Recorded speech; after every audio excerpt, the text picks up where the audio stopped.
Brazil. हाँ, वरना उसका मुंह तोड़ दिया जाएगा। ठीक है। तो obsessions are repeated thoughts and compulsions are repeated acts. सीधी सी बात है, दिमाग में लगातार थॉट्स आएंगे, आइडियाज कुल करेंगे। तो दिमाग में इंसान के अगर लगातार आइडिया चलते रहेंगे तो वो आइडिया उसको बार बार, थॉट ऐसे तो आएगी नहीं, कुछ ना कुछ एक्शन करना पड़ेगा। तो वो थॉट आती है बार बार, तो बहुत एंजाइटी क्रिएट करती है।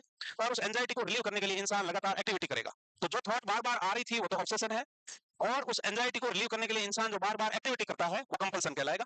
तो ऑब्सेसिव कंपल्सिव डिसऑर्डर यानी कि OCD is the recurrent and intrusive thoughts, image और impulse which cause marked anxiety और distress followed by repetitive behaviour. दिमाग में लगातार जबरदस्ती के आइडिया का घुस जाना, और वो एंजाइटी क्रिएट करेगा।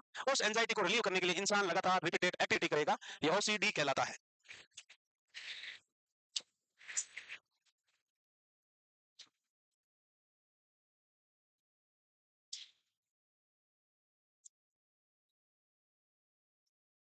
थॉट हो सकता है, या कोई इमेज हो सकती है लगातार, या कोई इंपल्स हो सकता है, यानी कि एक्शन करने की इच्छा का थॉट आ रहा हो, वो लगातार माइंड में आएगा और इंसान को एंजाइटी प्रोड्यूस करेगा।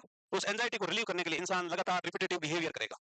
जैसे दिमाग में आइडिया आ रहा है लगातार कि हाथ गंदे हो गए, हाथ गंदे हो गए, हाथ गंदे हो गए, तो बार बार ये आइडिया जब आएगा तो एंजाइटी क्रिएट करेगा। ये एंजाइटी रिलीव तभी होगी जब बार बार हाथ धोया जाएगा। जितनी बार भी हाथ गंदे हैं ऐसा थॉट आते ही एंजाइटी रिलीव कैसे होगी, कि बार बार जाके हाथ धो, बार बार हाथ धोएगा, तो दिन भर धोता रहेगा, धोते जाओ चलता रहेगा।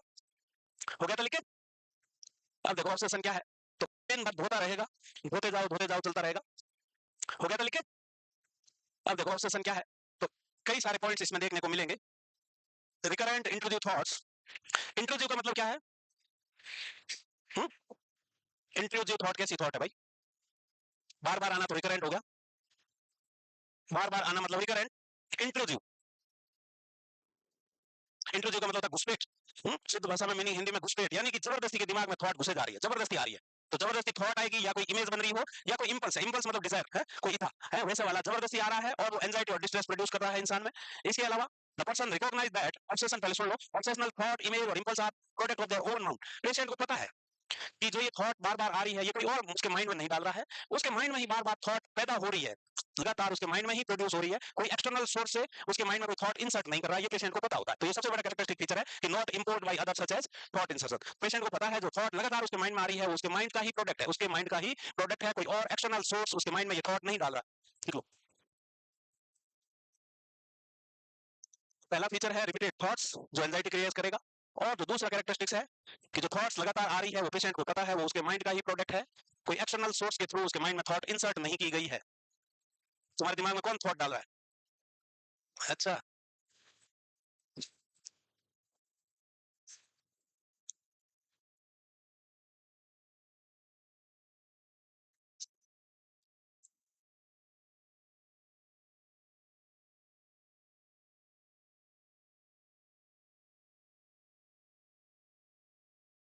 ऑब्सेशन का जो पहला फीचर है वो रिकरेंट इंट्रूसिव थॉट है। ये थॉट हो सकता है, इंपल्स हो सकता है, इमेज हो सकता है, लगातार बार बार माइंड में आएगा और एंजाइटी प्रोड्यूस करेगा। दूसरा जो फीचर है, ये जो थॉट, आइडिया और इंपल्स ये जो आ रहा था, ये पेशेंट को पता होता है उसके माइंड का ही प्रोडक्ट है, कोई एक्सटर्नल सोर्स के थ्रू उसके माइंड में थॉट इंसर्ट नहीं की जा रही है, उसके माइंड की ही सोच है ये। हो गया? अरे हो गया।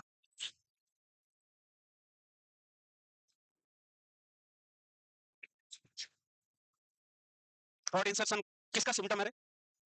थॉट इंसर्शन किसका सिम्टम है? क्या कहलाता है थॉट इंसर्शन, कैसा सिम्टम है? समझ नहीं, मैं तो पूछ रहा हूँ थॉट इंसर्शन कौन सा सिम्टम है? Positive, negative, first rank? Thought insertion positive है कि नेगेटिव है कि फर्स्ट रैंक है? First rank symptom of Kurt Skinner है ना भाई, जिसमें उन्होंने तीन बताया, इंसर्शन, विड्रॉल एंड ब्रॉडकास्टिंग। तो कैसा है ये? फर्स्ट रैंक सिम्टम है जो कर्ट स्किनर ने डिस्क्राइब किया था। इसके अलावा द पेशेंट रिकॉग्नाइज, पहले सिर्फ सुनो, the person recognise that thought, image और इंपल्स आर इरेशनल और सेंसलेस है। पेशेंट को पता है उसके दिमाग में जो बार बार थॉट आ रहे हैं वो इरेशनल है और सेंसलेस है, जिसका कोई मीनिंग नहीं है, जो ऑब्सेशन एंड कंपल्सन कॉज कर रहे हैं। और ये कैसे होंगे? ईगो डिस्टोनिक होंगे। ये क्वेश्चन आता है। अब ईगो डिस्टोनिक का मतलब क्या है? दो चीज होती है, एक होती है ईगो सिंटोनिक, एक होती है ईगो डिस्टोनिक। यहाँ ईगो डिस्टोनिक का मतलब सिंपल सा ब्रैकेट में लिखा हुआ है कि अनवांटेड एंड अनएक्सेप्टेबल। तो क्वेश्चन ऐसे आता है कि in OCD the repeated thoughts are ego syntonic, ego dystonic, both syntonic and dystonic. तो आपको आंसर देना है डिस्टोनिक। कैसे? कि पेशेंट को पता है ये थॉट अनवांटेड है, अनएक्सेप्टेबल है, इरेशनल है, पेशेंट को पता है। जो डिल्यूजन होता है, डिलीजन क्या है? फॉल्स फिक्स्ड अनसेकेबल बिलीफ, वो क्या है? ईगो सिंटोनिक है। ईगो सिंटोनिक है। डिलीजन वाले पेशेंट को वो कभी नहीं मानता कि मैं, जैसे किसी को डिलीजन ऑफ ग्रैंडियोसिटी है, गरीब भिखारी रोड साइड बैठा हुआ है और बता रहा है मैं राजा हूं, इस शहर का मालिक हूं। अब उसको तुम बार बार समझा दो कि भाई तू नहीं है, वो नहीं मानेगा। तो क्या है? वो उसको इरेशनल अनएक्सेप्टेबल नहीं मानता। तो वो कैसा हुआ, ईगो से मैच कर रहा है, उसके ईगो से मैच कर रहा है, तो ईगो सिंटोनिक है। यहाँ पेशेंट को रिपीटेड थॉट आ रही है, वो पेशेंट को पता है ये इरेशनल है, अनएक्सेप्टेबल है, इसलिए ये क्या कहलाएंगे, ईगो डिस्टोनिक कहलाएंगे, याद रखना है। यहाँ अगला point, the person attempt to suppress और रेसिस्ट सच थॉट्स, बट कोशिश करता है सो उसको रोकने का, न्यूट्रलाइज करने का, बट कर नहीं पाता। पेशेंट बार बार ट्राई करेगा कि ये थॉट नहीं आए, रुक जाए, न्यूट्रलाइज करने की कोशिश करेगा, बट कर नहीं पाता है। दूसरे एक्शन से भी करने की कोशिश करता है, जैसे थॉट आया हाथ धो ले, तो वो कुछ और काम करने के लिए सोचता है, पर एंजाइटी का लेवल इतना बढ़ जाता है कि बार बार थॉट आने से तो फाइनली उसको हाथ धोने ही पड़ते हैं, फाइनली हाथ धोने पड़ेंगे।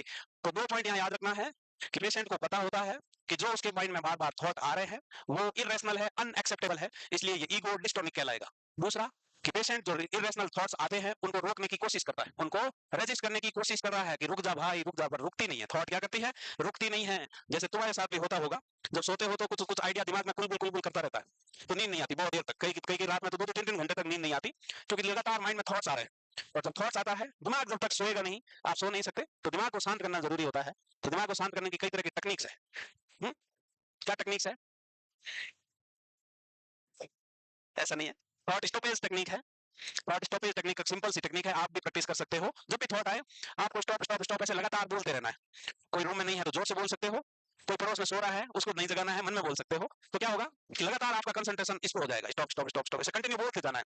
या फिर 100-7 सीरियल 7 सब्सट्रैक्शन कर सकते हो, उसमें भी जो थॉट अनवांटेड आ रहे थे वहां से आपका ध्यान हटके कहां चला जाएगा, जो माइनस कर रहे हो, बैकवर्ड काउंटिंग कर सकते हो उसके साथ। चलो भाई वापस आ जाना, 5 मिनट में गार्ड भेज दूंगा पीछे मार्केट में भी। हाँ, अभी तक तुमने 4 कैरेक्टरिस्टिक्स देख लिया ऑब्सेशन के। पहला, obsession are repeated recurrent intrusive thoughts है। दूसरा, कि पेशेंट को पता है वो उसके माइंड का ही प्रोडक्ट है, किसी एक्सटर्नल सोर्स से द्वारा थॉट इंसर्ट नहीं किया गया है। तीसरा पॉइंट, जो थॉट आ रहा है पेशेंट को पता है अनएक्सेप्टेड है, इररेशनल है, इसलिए ये ईगो डिस्टोनिक कहलाएगा।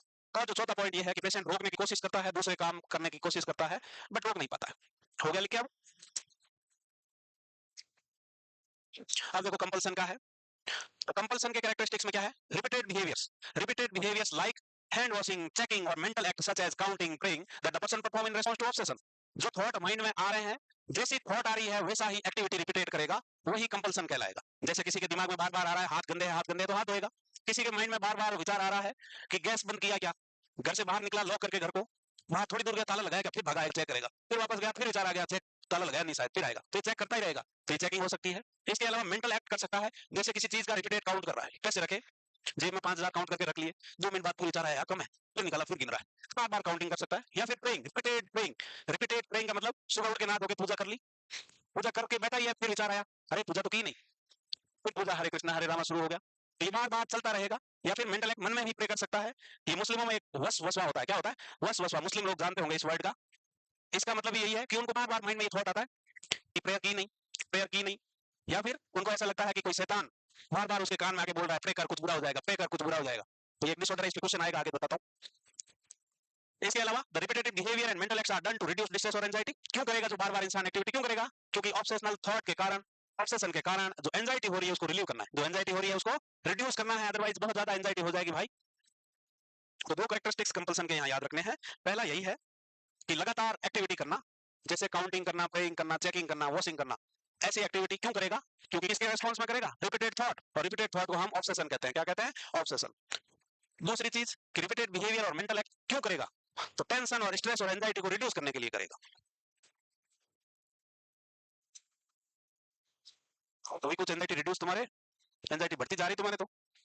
हम्म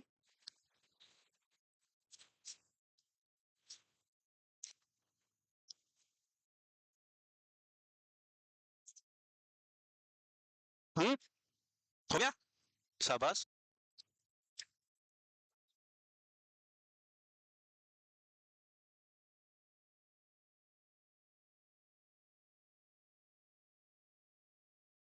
सिम्टम कितनी ड्यूरेशन के लिए होना चाहिए, तो याद रखना है ये क्वेश्चन बन सकता है कि these symptoms should be persist for 2 weeks, these symptoms should be persist for 2 weeks to make a diagnosis of OCD। तो ये जो लगातार विचार आ रहे थे, हाथ धो रहा था, हाथ गंदे हैं ऐसे थॉट, और फिर हाथ धो रहा था, ताला लगाया या नहीं लगाया, गैस बंद किया या नहीं किया, ऐसे जो विचार और एक्शन लगातार कितने वीक तक होने चाहिए, 2 वीक तक। और ये 2 वीक का क्राइटेरिया किसके लिए था, किसके लिए था, डिप्रेशन के लिए था। इसके अलावा जो इसकी प्रेवलेंस रेट है वो 2 to 3% है, मोर common in 20 to 30 year of age group. और इसका जो कॉमन साइड इफेक्ट है वो क्या है, डिप्रेशन, क्योंकि इंसान को बार बार ये सब, जैसे मान लो किसी को कंटामिनेशन टाइप वाला ओसीडी है कि उसको बार बार दिमाग में सोच यही आ रहा है, हाथ धोने, हाथ धोने, हाथ गंदे। अब वो घर में तो धो सकता है, खुद के घर में हाथ धो सकता है, बाहर जाने से डरेगा। क्यों? बस में जर्नी करने से डरेगा, क्योंकि हाथ कैसे धोएगा, वहां कहां धोएगा, जगह नहीं मिलेगी, पानी कहां से लाएगा, कुछ साफ ले जाए पर धोएगा कैसे? तो इंसान धीरे धीरे सोशल आइसोलेटेड और विड्रॉल रहना शुरू कर देता है। और सोशल आइसोलेशन और विड्रॉल किसकी शुरुआत है? डिप्रेशन की शुरुआत है। तो मोस्ट कॉमन जो type of psychiatric disorder associated with OCD पूछ लिया जाए तो आपको करना है वो डिप्रेशन। क्या करना है? Depression.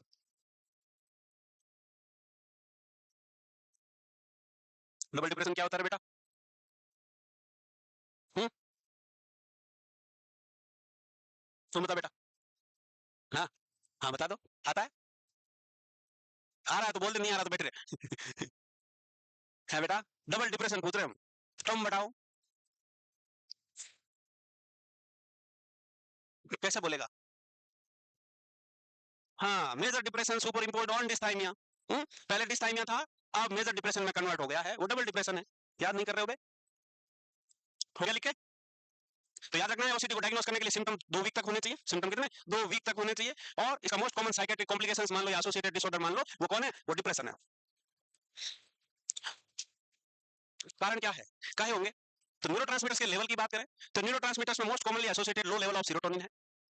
Low level of serotonin. इसके अलावा altered level of dopamine and glutamate. यहाँ डोपामिन और ग्लूटामेट का अल्टर्ड लेवल रहेगा, यानी कि ब्रेन के कुछ पार्ट में लेवल बढ़ा हुआ हो सकता है तो भी ओसीडी के सिम्टम आएंगे। ब्रेन के कुछ पार्ट में इनका लेवल डोपामिन और ग्लूटामेट का लेवल डिक्रीज रहेगा तो भी ओसीडी के सिम्टम आएंगे। तो इन दोनों का लेवल याद रखना है कि altered level associated with dopamine and associated level of altered level of dopamine and glutamate in OCD. याद रखना है कि in some part of brain increased level of dopamine can cause OCD and in some other part of brain decreased level of dopamine can cause OCD symptoms. तो ये याद रखना है alter level. Actual जो लो लेवल होगा वो serotonin का होगा। इसके अलावा कौन सी फेज में फिक्सेशन, ये क्वेश्चन भी कई बार आता है कि fixation at anal sadistic phase. Psychosexual theory की एनल सैडिस्टिक फेज का फिक्सेशन। एनल स्टेज क्या थी? साइकोसेक्सुअल थ्योरी की 5 स्टेजेस बताई थी तुमको, क्या थी वो? हुँ? ओए प्लीज है। ओरल एनल फैलिक लेटेंसी और जेनिटल फेज थी। ओरल फेज में तो क्या होता है? थंब सकिंग हो सकता है, सब्सटेंस अब्यूज हो सकता है। एनल फेज में बताया था आपको ओसीडी, यानी कि बचपन में, क्योंकि इस फेज में मेन टास्क होता है टॉयलेट ट्रेनिंग। टॉयलेट ट्रेनिंग का मतलब समझ रहे हो? हाँ, अगर वो ढंग से नहीं भी तो क्या होगा कि बच्चा बड़ी उम्र के बाद भी, आइडियली जिस उम्र में बाउल एंड ब्लैडर कंट्रोल हो जाता है, अगर आप प्रॉपर टॉयलेट ट्रेनिंग नहीं दोगे तो उस स्टेज के बाद भी बच्चा अंदर सुसु पुपू करता रहेगा। तो भाई साहब, साइकोलॉजी का डेवलपमेंट लाइफ लॉन्ग चलता है, चाइल्डहुड बर्थ से लेके बड़ा होने तक। तो बचपन में ही वो गंदा पड़ा रहता था, साफ सुथरा नहीं किया, डायपर नहीं बदले, अंदर ही सुसु आ रहा, स्कूल में अंदर पोटी पोटी आ गई, स्कूल भेज दिया 4 साल के को, अंदर ही पोटी आ रही, टॉयलेट ट्रेनिंग नहीं करी भाई, अंदर ही सुसु आ रहा, रात में सुसु करता अंदर। तो बच्चे के साइकोलॉजी पे इफेक्ट पड़ता है और अब वो बड़ा होकर दिन भर धोएगा, बहुत साफ सफाई रखता है, धोते जाओ धोते जाओ। तो जो बचपन में नहीं धोया था वो सारा अब धोएगा, वो अब धोएगा सारा। तो fixation at anal sadistic phase में याद रखना है। इसके अलावा more common in unmarried males, कुंवारों लड़कों, देख लो खतरा बढ़ता जा रहा है, खतरा बहुत ज्यादा बढ़ता जा रहा है। जल्दी पढ़ के नौकरी लग जाओ तो कुछ मामला सेट हो सकता है तुम्हारे। हाँ, अभी टेम्पररी जो सेट है उसका कोई फायदा नहीं है, स्टेटस तो अनमैरिड ही कहलाएगा। हुँ? इसके अलावा common in person from upper social status class with high intelligence. गरीब बेचारा क्या समझता है क्या गंदगी है क्या साफ सफाई है, महीनों नहीं नहाए तो भी कोई दिक्कत नहीं है। जो कि झोपड़ी में रह रहा है वो समझेगा नहीं गंदगी क्या होती है, क्या फर्क पड़ रहा है, कोई फर्क नहीं पड़ेगा। ये किसमें होगा? हाई इंटेलिजेंस वालों में, पैसे वालों में, क्योंकि वो समझता है साफ सफाई का महत्व। क्योंकि गरीब तो हाथ गंदे है तो क्या हुआ, हाथ गंदे से भी खाना खा सकता है वो। अमीर खाएगा नहीं, पहले हैंड वॉश करेगा, फिर हैंड ड्रायर के नीचे सुखाएगा, फिर कागज का टुकड़ा टिश्यू लेगा उससे पोंछेगा, है ऐसे। ना ना मैं नहीं हूं भाई, मैं ठीक हूँ। तो ध्यान रखना है। इसके अलावा कॉमनली जो डिफेंस मैकेनिज्म, डिफेक्टिव यूज या फेलियर ऑफ डिफेंस मैकेनिज्म है, वो most common type of defence mechanism वो अनडूइंग है। क्या है वो? अनडूइंग। याद रखना है, most common defence mechanism undoing है। इसके अलावा एसोसिएटेड साथ में आइसोलेशन है, डिस्प्लेसमेंट और रिएक्शन फॉर्मेशन है। अब मजा आएगा, मैं चारों डिफेंस मैकेनिज्म पूछूंगा उधर आके तुमको और तुम बताओगे। हम्म, हटिंग करोगे हम सिर्फ अच्छा, सिर्फ अनडूइंग बताओ। कर रहा है धो रहा है, कहीं टच कर रहा है धो रहा है, तो डू अनडू कर रहा है तो वो अनडूइंग हो गया। आइसोलेशन का मतलब क्या है? तो यहाँ भी पेशेंट, यहाँ भी ओसीडी वाले को जब हाथ धोने की जगह नहीं मिलेगी, उसको सोशली एंजाइटी देखने को मिलेगी, तो धीरे धीरे आइसोलेटेड और सेपरेट रहने लगेगा। डिस्प्लेस, एक्चुअल मेंटल कॉन्फ्लिक्ट को लेस डेंजरस पे ट्रांसफर कर रहा है। एक्चुअल मेंटल कॉन्फ्लिक्ट दिमाग में हो सकता है कुछ और हो, वो उनको इन एक्ट के थ्रू दिखा रहा है, तो वो लेस डेंजरस ऑब्जेक्ट या एक्चुअल ऑब्जेक्ट से दूसरे पे ट्रांसफर हो रहा है। इसके अलावा क्या था? Reaction formation. कौन सी दीदी से पूछ रहे हो? रिएक्शन फॉर्मेशन का मतलब होता है जैसा हम फील करते हैं उसका जस्ट अपोजिट शो करना है, जैसा पेशेंट एक्चुअल फील करता है उसका जस्ट अपोजिट शो करना है। ये क्या कहलाएगा? Reaction formation. अब कल कोई दीदी जवाब तो दे दो। मैं तो दिख ही रहा हूं तुमको, क्या हाल है हमारा, तुमको दिख रहे हैं। फिर क्या दिक्कत है? हो गया लिखे बेटा? तो क्या चीजें याद रखोगे कि main neurotransmitter low level of serotonin है and altered level of dopamine and glutamate है, either increased or decreased, both can cause OCD symptoms, both can cause OCD symptoms. जो साइकोसेक्सुअल डेवलपमेंट की थ्योरी है वो डिफेक्टिव डेवलपमेंट और fixation और regression to anal sadistic phase can cause OCD in later life. इसके अलावा आपको याद क्या रखना है कि कॉमनली किस में देखना जाता है? मेल्स का डिसऑर्डर है, वो भी स्पेशली अनमेरिड, इसका कोई पर्टिकुलर कॉज नहीं है, अनमेरिड मेल्स का कोई पर्टिकुलर कॉज नहीं है, बट वो जनरल स्पेसिफिक डाटा कलेक्शन होता है एपिडेमियोलॉजी के लिए, तो मोस्ट कॉमनली उनमें देखा गया है, कोई पर्टिकुलर रीजन एसोसिएटेड नहीं है, अपर सोशियो इकोनॉमिक स्टेटस और हाई इंटेलिजेंस वालों में ज्यादा है, क्योंकि दिमाग जब ज्यादा होगा तो ज्यादा सोचेगा, कम दिमाग वाले को क्या फर्क पड़ता है गंदगी है या साफ है, सोचना ही नहीं है। इसके अलावा जो कॉमन डिफेंस मैकेनिज्म वो अनडूइंग है, कौन सा है? अनडूइंग। चलो, इसके अलावा एक पांडास, पांडास क्या है? ऐसा क्वेश्चन आया हुआ इसलिए पहले क्वेश्चन देख लो, आंसर तो तुम दे दोगे। ओसीडी है, अब पांडास है क्या? पांडास इज क्या है? पांडा, हाँ बताओ पांडेस। हम्म, हम्म, हाँ, राइट हो गए भाई, ये लो लिखो, paediatric autoimmune neuropsychiatric disorder associated with streptococcal infection, ये लो लिखो, पीडियाट्रिक ऑटोइम्यून, राइट हो गए भाई, ये लो लिखो,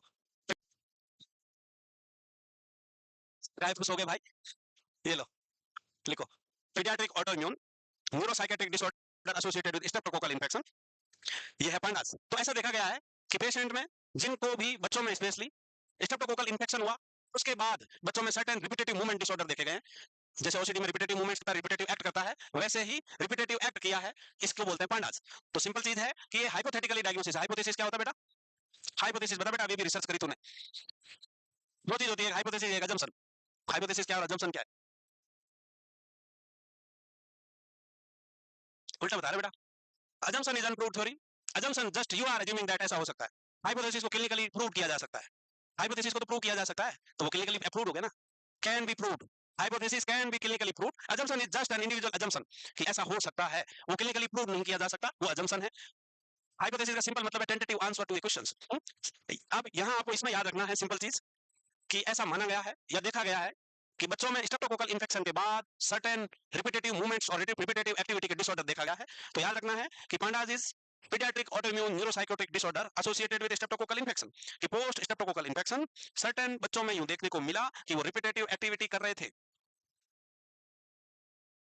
क्वेश्चन एग्जाम में आ सकता है ये पांडास क्या डिसऑर्डर कॉज करता है या किसके साथ एसोसिएटेड हो सकता है, तो pandas is associated with OCD.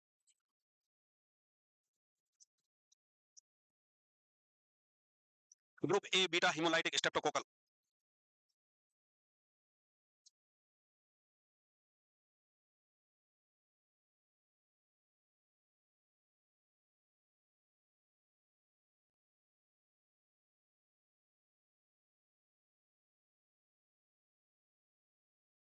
क्या आज ओबीसी शुरू कर दी क्या आलिसन ने? पुराने बच्चे भी थे क्या जिनकी हो रखी है ना? तुम तो काचर पुराने हो कई सारे। हाँ, ऐसा कैसे हो सकता है? ऐसा कोई नहीं होगा, बहुत सारे बच्चे होंगे जिनकी ओबीसी हो रखी है। नहीं है, एक भी नहीं था, सबके लिए आज ओबीसी नहीं होती क्या? वो देखो एक बच्ची दिखी, और भी कई होंगे ऐसे। क्यों बेटा तुमने ओबीसी नहीं पढ़ रखी? तुमने ओबीसी नहीं पढ़ रखी? हाँ, शुरुआत से नहीं हुई एक बार भी स्टार्ट तुम्हारे बैच में? नहीं, तुम्हारे? हाँ, अच्छा, ऐसा कैसे हुआ? तो तुमने साइकेट्रिक कब पढ़ ली भाई? ये पढ़ी हुई नहीं, इनकी लिखी हुई है। अच्छा, ऑनलाइन से लिखी हुई है, हाँ ये ठीक है। तो क्या याद रख लोगे? PANDAS group A beta haemolytic streptococcal infection के बाद रिपीटेटिव मूवमेंट डिसऑर्डर देखा गया है बच्चों में, यही पंडाज है, लिख पाए? अरे पंडाज लिख गया। सिम्टम्स क्या दिखेंगे? कंटामिनेशन, कैसे थॉट आएंगे कि हाथ कंटामिनेटेड हो गए हैं, बॉडी कंटामिनेटेड हो गई है, धो लो नहा लो, तो contamination most commonly patient present with obsession of contamination followed by washing behaviour. तो यहाँ इंसान को थॉट कैसे आएंगे कि कंटामिनेटेड हो गए हैं, हाथ हाथ गंदे हो गए हैं, तो सीधी सी बात अगर थॉट कंटामिनेशन के आ रहे हैं तो कंपल्सन कैसा होगा? अरे कंपल्सन कैसा होगा? वॉशिंग का होगा ना। जब थॉट कंटामिनेशन के आएंगे, ऑब्सेशन कंटामिनेशन का आएगा, तो कंपल्सन वॉशिंग बिहेवियर होगा, कंपल्सन क्या होगा? वॉशिंग बिहेवियर, तो होएगा ना भाई, दोनों पड़ेगा। इसके अलावा पेशेंट उस सिचुएशन को अवॉइड करना है, avoidance of situation which provoke obsessive thought, इंसान उस सिचुएशन को अवॉइड करेगा जिससे उसके दिमाग में ये थॉट आएगा कि उसके हाथ गंदे हो रहे हैं, कंटामिनेटेड हो रहे हैं, यानी कि कहीं टच नहीं करेगा, नो टचिंग। कहीं भी हाथ लगाने से पहले सोचेगा नहीं हाथ नहीं लगाना है, तो वो कहीं भी अननेसेसरी चीजों को टच नहीं करेगा, अवॉइड करता है सिचुएशन कि जहां टच ना करना पड़े। ये तो सीधी सी बात है, जिस चीज से इंसान को एंजाइटी होती है वो उस सिचुएशन को अवॉइड करने की कोशिश करता है। तो यहाँ भी कंटामिनेशन वाले थॉट वाले ऑब्सेशन वाले पेशेंट को चीजों को टच करने से ही उसको ये हाथ कंटामिनेटेड होंगे, तो वो उस सिचुएशन को सारी कंडीशन को अवॉइड करेगा जहां उसको कहीं टच करना पड़े। ठीक है, चलो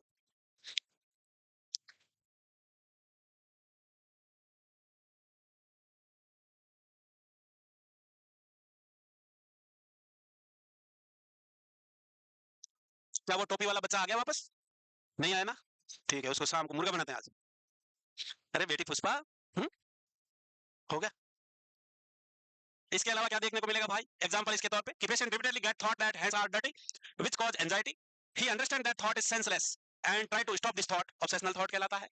force to repeatedly wash his hand, compulsive behaviour कहलाएगा, which decrease this thought for the some time, कुछ समय के लिए एक बार हाथ धोने से एंजाइटी चली जाएगी, पर कुछ समय बाद फिर से आ जाएगी, जैसे ही कहीं और टच करेगा फिर से दिमाग में क्लिक हो जाएगा हाथ गंदे हैं तेरे, ऐसी आवाज अंदर ही अंदर दिमाग में थॉट आएगा कि हाथ गंदे हैं, तो भाई साहब धोते जाओ धोते जाओ।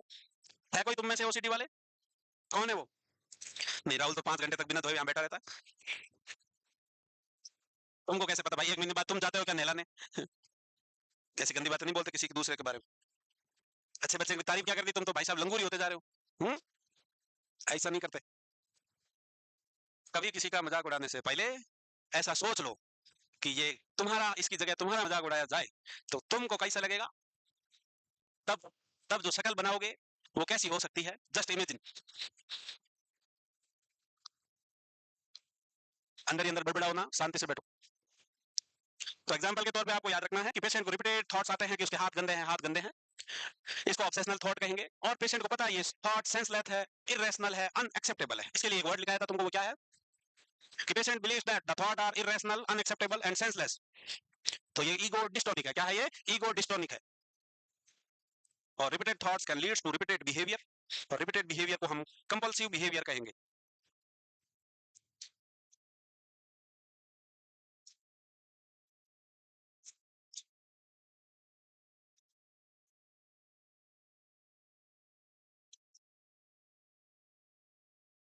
हो गया? थोड़ा जल्दी जल्दी लिखे भाई।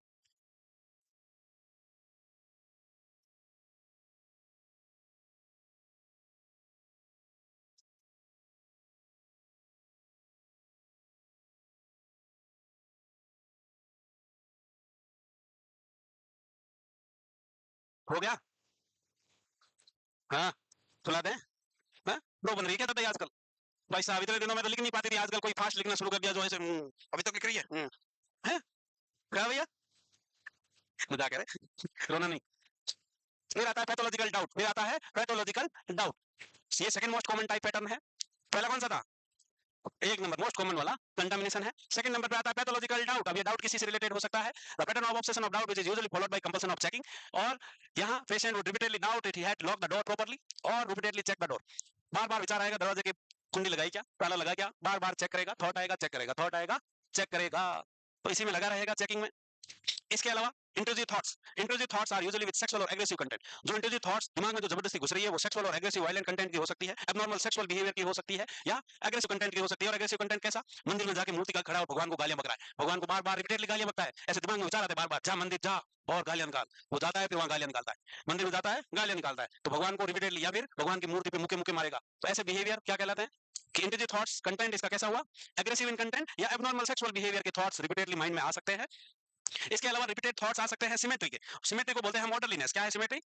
ऑर्डरलीनेस। यहाँ भाई साहब हर चीज को एक सीक्वेंस में अरेंज करेगा, हर चीज को एक सीक्वेंस में अरेंज करेगा, बार बार हटाएगा फिर से सीक्वेंस में जमाएगा, चाहे किचन का सामान हो, कपड़े हो, बुक्स हो, कुछ भी फर्नीचर होगा, हर सीक्वेंस में जमाएगा। कपड़े की अलमारी खोल रहा बार बार और सीक्वेंस से लगा रहा है। ब्लू कलर की पैंट इस कोने में रहेगी लेफ्ट साइड में, उसके बगल में ब्लैक वाली ही रहेगी, उसके बाद क्रीम व्हाइट अलग कलर आएंगे। शर्ट हमेशा लेफ्ट हैंड वाले कॉर्नर में ही टंगेंगे। टी शर्ट जो होगी वो सेकंड रैक में ही रहेगी, और कलर वाइज सीक्वेंस, फिर थोड़ी देर बाद फिर सीक्वेंस करेगा, या फिर घर के फर्नीचर को अरेंज रीअरेंज करता रहेगा। तो सिमेट्री और ऑर्डरलीनेस करने में दिन भर का काम निकाल देगा, कि लगातार लगा रहेगा अरेंजमेंट में कि क्या ये सीक्वेंस सही है, क्या ये व्यवस्था जो जमाई है वो सही है। ये विचार दिन भर दिमाग में आएंगे और लगा रहेगा। कई की लड़कियों की आदत होती है दिन भर कपड़े समेटते रखने की, दिन भर कपड़ों को देखने की। है क्या ऐसी आदत किसी की हॉस्टल में? ज्यादा लेके नहीं आई ना घर से, नहीं तो देखती है। है? सारी बीमारियां इसी को करवा दे तो। है भाई? सब चीज उसी को है, ऐसा? हाँ, मुझे नहीं इसको है, इसको नहीं मुझे है, ऐसा? ये क्या बोलता है इसको? प्रोजेक्शन। मुझे नहीं तुम्हें है, मैंने नहीं किया तुमने किया, ये क्या कहलाता है? प्रोजेक्शन कहलाता है।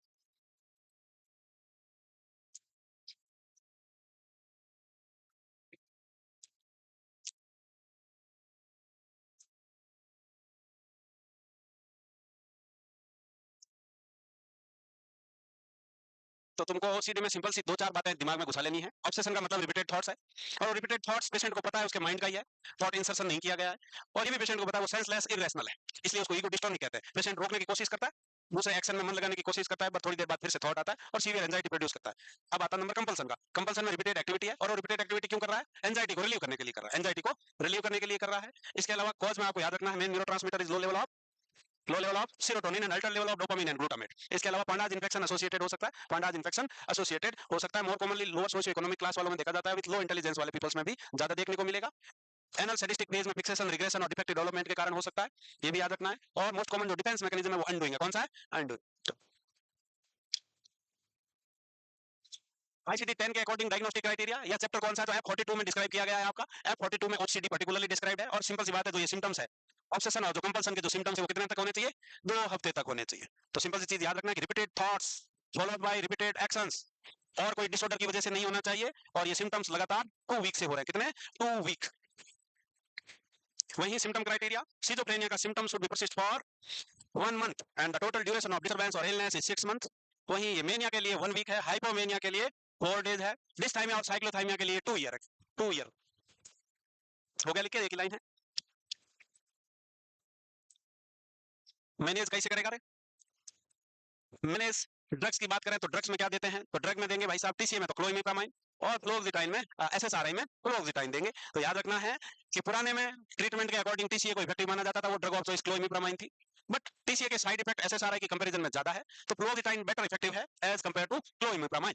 तो फ्लोक्सिटाइन भी दे सकते हैं, और फ्लोक्सिटाइन ही देते हैं अभी मॉडर्न टाइम में। इसके अलावा सीवियर केसेस में साथ में एंटीसाइकोटिक ड्रग लाइक हेलोपेरिडोल भी दे सकते हैं, और जो दूसरी ड्रग कार्बामेजापाइन। मेन चीज साइकोथेरेपी, साइकोथेरेपी ऑफ चॉइस बोलते हैं इसको। ओसीडी के लिए थेरेपी ऑफ चॉइस कौन सी है? ये क्वेश्चन कई बार आया हुआ है। कौन सी है? Exposure and response prevention. क्या होता है? इधर हाथ लगाओ रामलाल, लगा दिया, अब तो नहीं जाने देना है। थोड़ी देर एंजाइटी होगी होगी होगी होगी, थोड़ी देर तो समझाएंगे साथ में, रामलाल जी हाथ गंदे नहीं हुए, देखो कितने साफ है, देखो। फिर दोबारा टच करवाएंगे, थोड़ी कम एंजाइटी होगी, धीरे धीरे रिपीटेड एक्सपोजर में रामलाल की एंजाइटी कम होती जाएगी। ये एक्सपोजर एंड रेस्पॉन्स प्रिवेंशन है। दूसरा सिस्टमैटिक डिसेंसिटाइजेशन, ये पता ही है आपको। Relaxation techniques, hierarchy and desensitise करना है। वही थॉट स्टॉपेज टेक्निक्स बताया था, स्टॉप स्टॉप बोल सकते हो, बैकवर्ड काउंटिंग कर सकते हो। इसके अलावा फ्लडिंग थेरेपी दे सकते हैं, जिसमें डायरेक्ट एक्सपोजर। इसके अलावा अवर्जन थेरेपी, अवर्जन थेरेपी का मतलब क्या है? कोई इंसान बार बार हाथ धो रहा है, तो जो पानी का नल है टैप, उस पे लो वोल्टेज करंट दे सकता है, DC current, low voltage DC current. जैसे ही हाथ धोने जाए हल्का झटका लगे, फिर हाथ लगे झटका लगे, तो धीरे धीरे उसके थॉट्स उस झटके पे फोकस होने लगेंगे, हाथ गंदे वाले थॉट्स चले जाएंगे। ये अवर्जन थेरेपी है। कि प्लेजरेबल रेस्पॉन्स क्या था? हैंड वॉशिंग था, उसको अनप्लेजरेबल में कन्वर्ट कर देंगे। जब अनप्लेजरेबल रेस्पॉन्स होगा तो ऑटोमेटिक जो भी चीज अनप्लेजरेबल होती है, भाई जिस चीज में प्लेजर नहीं वो क्यों करना, तो धीरे धीरे ऑटोमेटिक वो नहीं करेगा। और मॉडलिंग का मतलब है करके दिखाना है। पेशेंट ऑब्जर्वेशनल लर्निंग है, पेशेंट देखेगा, तुम इधर उधर टच करोगे और दिखाओगे भैया देखो हाथ कितने साफ पड़े, इनको धोने की कोई जरूरत नहीं है, कोई जर्म्स नहीं है, कोई कुछ नहीं है, सब एकदम चकाचक है मामला, तो धोने की जरूरत नहीं है। तो ये मॉडलिंग कहलाता है। तो therapy of choice and drugs का नाम स्पेशली टीसीए में क्लोइमिप्रामाइन और एसएसआरआई में फ्लोक्सिटाइन।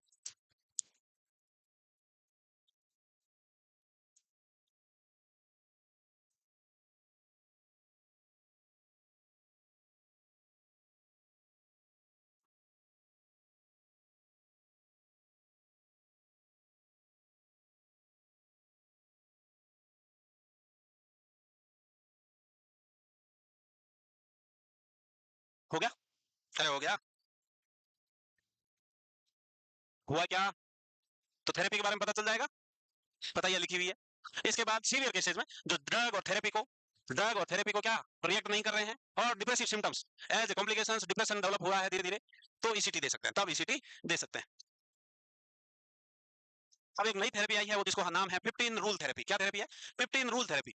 नाम से दिख रहा है 15 रूल थेरेपी से क्या समझ रहे हो? ये एक तरह की बिहेवियर मॉडिफिकेशन थेरेपी है, जिसमें पेशेंट को ऐसा सिखाना है कि जब भी आपके माइंड में ऑब्सेशनल थॉट आए, तो क्या करना है? कोशिश करनी है कि घड़ी का टाइमर लगा के 15 मिनट तक उसको रोकना है। 15 मिनट तक आपको कंपल्सिव एक्ट करने नहीं जाना है। जैसे पेशेंट ने घड़ी लगा ली और उसके दिमाग में थॉट आया हाथ गंदे हैं, हाथ गंदे, तो अब उसको बोलना है कोशिश करो 15 मिनट तक रोकना है, 15 मिनट तक रोकना है। तो ये माइंड की ट्रेनिंग है, एक माइंड की ट्रेनिंग है कि थॉट को रेजिस्ट करो, रेजिस्ट करो, रेजिस्ट करो। इसको हम 15 मिनट्स रूल थेरेपी बोलते हैं। The 15 minute rule therapy is a behavioural technique to help the manage obsessive compulsive disorder by delaying a response to obsessive thought और कंपल्सिव अर्ज। रोकना है, डिले करना है। When a compulsion arises, wait 15 minutes before acting on the urge. बहुत इच्छा हो रही है, हाथ धोना है धोना है, बट रुकना है, कैसे भी कोशिश करनी है कि 15 मिनट एटलीस्ट रुके, 15 मिनट तक रुकना है, रुकना है, रुकना है। तो धीरे धीरे आप जब ये टेक्निक्स प्रैक्टिस करोगे, थॉट ऑटोमेटिकली डिमिनिश होने लगेगी, क्योंकि जिस चीज का रेस्पॉन्स नहीं मिलेगा वो चीज धीरे धीरे कम होती जाएगी। जिस माइंड की चीज को आप पालोगे वही चीज आपका ग्रो करेगा। अगर थॉट एक ही थॉट पे आप एक्ट करते होगे तो वो थॉट रिपीटेड आएंगे। अगर आप उस थॉट को इग्नोर और कंट्रोल करना सीख जाओगे तो वो धीरे धीरे वो थॉट डिमिनिश हो जाएगी। यही प्रिंसिपल है इसका कि 15 मिनट्स रूल थेरेपी, जिसमें जब भी ऑब्सेशनल थॉट और कंपल्सिव अर्ज आती है, इच्छा आती है, उसको एटलीस्ट 15 मिनट तक रोकना है। एटलीस्ट 15 मिनट तक रोक के रखना है। तो अब तुम भी 15 मिनट तक हाथ नहीं धोगे, धोगे?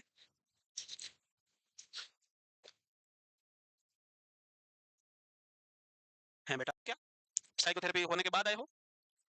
फ्लडिंग का मतलब होता है कि इंसान को जिस चीज से डर और एंजाइटी है उससे डायरेक्ट एक्सपोजर करना है। जैसे यहाँ पेशेंट को ऐसा लगता है ना कहीं भी टच करेंगे तो उसके हाथ गंदे हो जाएंगे, तो यहाँ पेशेंट को डायरेक्टली इधर उधर हाथ टच करवाना है, डायरेक्टली इधर उधर हाथ टच करवाने हैं, यही फ्लडिंग है। और या फिर जैसे किसी को कुत्ते से डर लगता है तो डायरेक्टली कुत्ते के साथ एक्सपोज करना है। जैसे किसी को पानी से डर लगता है तो पानी की बाल्टी भर के डाल के नहला देंगे, है ये फ्लडिंग कहलाता है। कि direct exposure to fear producing stimuli, direct exposure to fear producing stimuli को हम फ्लडिंग कहते हैं। क्या कहते हैं? फ्लडिंग। वहीं सिस्टमेटिक डिसेंसिटाइजेशन में पहले रिलैक्सेशन टेक्निक सिखा देंगे, उसके बाद हायरार्की बनानी है lower to higher fear producing situations, और उसके बाद डिसेंसिटाइज यानी एक्सपोज करना है। पढ़ो बेटा, लिखा हुआ है सब। तो रूल ऑफ 15 समझ में आ गया, या 15 मिनट्स रूल थेरेपी कि जब भी रिपीटेड थॉट्स आए 15 मिनट कंट्रोल करना है, 15 मिनट कंट्रोल। ठीक है, चलो हो गया कंट्रोल। क्या बाकी कुछ? कौन? ये ओसीडी नहीं है, हो भी सकते हैं ऐसे सर्टेन, ये तो हैबिट्स है। These are just an mannerism. Mannerism है, ऐसे तो हर इंसान में कुछ ना कुछ आदत होती है। हर इंसान में कुछ बोलते बोलते कोई किधर हाथ लगाएगा, कोई बोलते बोलते, जैसे मैं ज्यादातर टाइम हाथ यूं रखता हूँ, ये मैनरिज्म है। जस्ट जस्ट हाँ ऐसे ऐसे ऐसे, ये जस्ट एन मैनरिज्म है। मैनरिज्म मतलब होता है हैबिट। तो ये हैबिट अलग पर्सनैलिटी, अलग इंडिविजुअल की बहुत सारी अलग अलग हैबिट्स होती है, ये तो हैबिट्स है। चलो बताओ क्या हो रहा है ये? A person repeatedly washing his hand and checking the gas knob again and again. All psychotherapy tried but fails to improve. Which psych? चलो बताओ, अलग पर्सनैलिटी, अलग इंडिविजुअल की बहुत सारी अलग अलग हैबिट्स होती है, ये तो हैबिट्स है। चलो बताओ क्या हो रहा है ये? A person repeatedly washing his hand and checking the gas knob again and again. All psychotherapy tried but fails to improve. Which psycho surgery can be done? तो ये ओसीडी की एक सर्जरी है, साइको सर्जरी, वो जिसका नाम सिंगुलोटोमी है। क्या है? क्रेनियोटोमी हेड इंजरी में करते हैं, ट्यूमर में करते हैं। क्रेनियोटोमी का सिंपल मतलब क्या है भाई? ओपनिंग ऑफ क्रेनियम, क्रेनियम को हटाना है। और क्रेनियम क्या? स्कल बोन है, स्कल बोन को हटा के ब्रेन में कुछ कुछ करेंगे, ये क्रेनियोटोमी है। हेड इंजरी में हेमेटोमा निकालने के लिए क्रेनियोटोमी करेंगे। हाइड्रोसिफिलिसेशन डालने के लिए भी छोटा कट डाउन बरहोल करेंगे, वो भी करेक्ट बरहोल क्रेनियोटोमी है। फिर आती संटिंग, ये हाइड्रोसिफिलिस में करते हैं। वीपी संट, टीपी संट है, वीपी टीपी वेंट्रिकुलोपेरिटोनियल, थिकोपेरिटोनियल, और ईवीडी एक्स्ट्रा वेंट्रिकुलर ड्रेनेज, और ओमाया है, ओमाया। ये तीन चार तरह के होते हैं। डीप ब्रेन स्टिमुलेशन आपको बताया था, डिप्रेशन में करते हैं। किसमें करते हैं? डिप्रेशन में करते हैं। तो सिंगुलोटोमी का मतलब है सिंगुलस गायरस में एक सर्जिकली ओपनिंग बनाते हैं ब्रेन के। सिंगुलस गायरस पार्ट होता है कि surgically, surgical opening in cingulus gyrus part of the brain to decrease repetitive movements, repetitive movements or activity, movements or activity.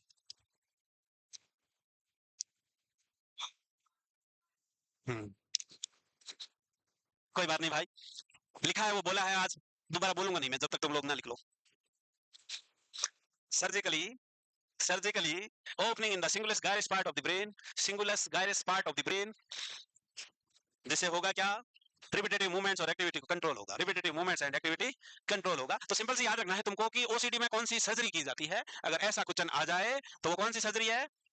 सिंगुलोटोमी। याद रह जाएगा, क्वेश्चन नहीं लिखना है सर्जिकल मैनेजमेंट या surgery to be done in OCD, ऐसा लिख के ये लिख लो सिंगुलोटोमी। क्या करते हैं? सिंगुलोटोमी। अब बातें ना करो, अब तुम्हारे पास तीन चार क्वेश्चन आएंगे लगातार, बता दो। ध्यान से पढ़ो पहले, कोई जल्दबाजी नहीं, कोई धक्का मुक्की नहीं करेगा, सबका नंबर आएगा। बताओ, तुम पीछे चुप रहोगे, पीछे के 50 लोग चुप रहना है। चुप ऐसे हो जाना जैसे मुंह में जुबान ही नहीं है। ये देखो, चुप रहने का बोला, ओके सर क्यों बोला? गूंगा ओके भी नहीं बोल पाता है। मुंह पे दोनों हाथ रख लो।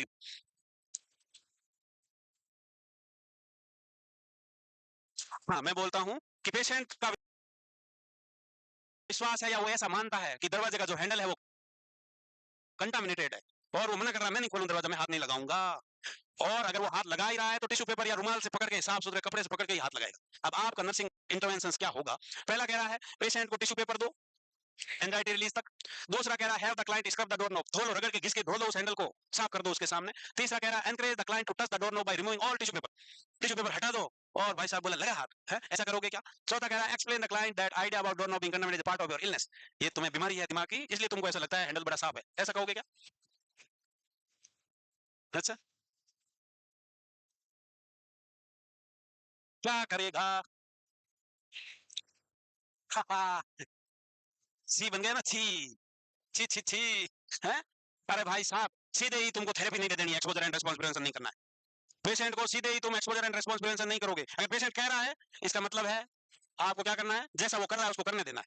नर्सिंग जिम्मेदारी सबसे बड़ी यही होती है साइकियाट्रिक में, तुमको कुछ नहीं करना है, जो पेशेंट कर रहा है उसको करने देना है, सुनना है, देखना है, यही करना है ना। कोई सुसाइड कर रहा है, तुमको क्या करना है? उधर बैठ, सुसाइड के थॉट वाला मरीज, तुमको क्या करना है? देखना है सिर्फ, कि कहीं जाए ना जाए तो रोकना है। अदरवाइज तुमको क्या करना है? ऑब्जर्वेशन करना है ना। तो तुमको कुछ करना नहीं है, ये नहीं कि ले ये टिश्यू पेपर हटा गया लगा हाथ, अब ऐसा नहीं, ऐसा नहीं। सीवियर टाइप ऑफ एंजाइटी हो सकती है और पैनिक एंजाइटी हो सकती है अगर आप ऐसा करोगे तो। पेशेंट अगर ट्रीटमेंट थेरेपी में है, उसके बाद धीरे धीरे आफ्टर डेवलपमेंट ऑफ ट्रस्ट, उसके बाद पेशेंट को धीरे धीरे ट्रेन करना है, साइकोथेरेपी देनी है। तुमको वार्ड में यहाँ शुरू नहीं हो जाना कि खोल दरवाजा, कुछ नहीं होता, लगा कुछ नहीं हो रहा, लगा है, या हाथ पकड़ के ले ये ले हाथ लगा, ऐसा नहीं करना भाई। एंजाइटी का लेवल इतना बढ़ जाएगा कि वो बहुत ज्यादा पैनिक हो सकता है, इसलिए टिश्यू पेपर देना है, ले भाई टिश्यू पेपर से तो खोल। ठीक बात है। एक क्वेश्चन आता है एग्जाम में, अब वहां सी करके छी हो जाओगे हैं। और देखो, हाँ कोई बात नहीं, तुमको मना ही है, अभी रुको तुम। और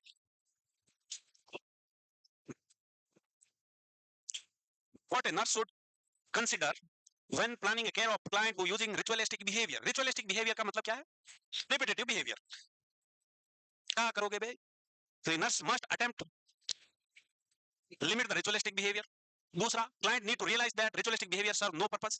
तीसरा, पेशेंट को प्लानिंग कर रहे हो तुम, उसके केयर प्लान की, जो पेशेंट रिपीटेटिव एक्ट कर रहा है, रिचुअलिस्टिक बिहेवियर कर रहा है, तो क्या चीज दिमाग में रखनी है तुमको? तो तुमको दिमाग में क्या रखनी है बताओ? सी कह रहा है nurse should try to divert ritual immediately after is started. चौथा कह रहा है client do not want to repeat the ritual but feel compelled to do so. अब बताओ कि पेशेंट ऐसा करना नहीं चाहता पर करना पड़ता है। चौथा तो ये कह रहा है, पहला कह रहा है कि रोकना है, दूसरा कह रहा है कि पेशेंट को समझाना है कि भाई जो तुम ये कर रहे हो उसका कोई मतलब नहीं है, डोर हैंडल गंदा ही नहीं, फालतू टिश्यू पेपर से पकड़ रहा है। तीसरा है कि उसको रोको, डाइवर्ट करो, माइंड डाइवर्ट कर दो।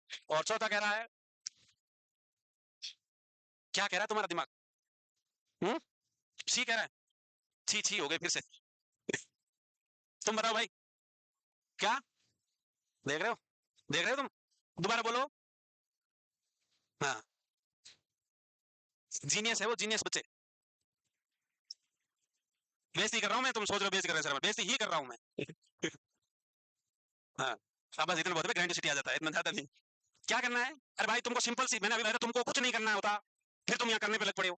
मैंने बोला ना तुमको कुछ नहीं करना है, सिर्फ समझना है कि पेशेंट ये एक्टिव, किसी का भी ओसीडी वाले पेशेंट का केयर प्लान बनाना, तो सबसे पहले तुम्हारे माइंड में क्या आइडिया आएगा कि पेशेंट रिपीटेड एक्टिविटी करना नहीं चाहता, पर क्या करे, वो मजबूर है, उसके दिमाग में थॉट आती है, वो एंजाइटी क्रिएट करती है, इसलिए वो मजबूरी में करता है। उस हिसाब को सोच के आपको केयर प्लान करना है। तो फिर सीधे इंटरवेंशन करने लग जाते हो, रोकने लग जाते हो। ना रोकना है ना टोकना है भाई।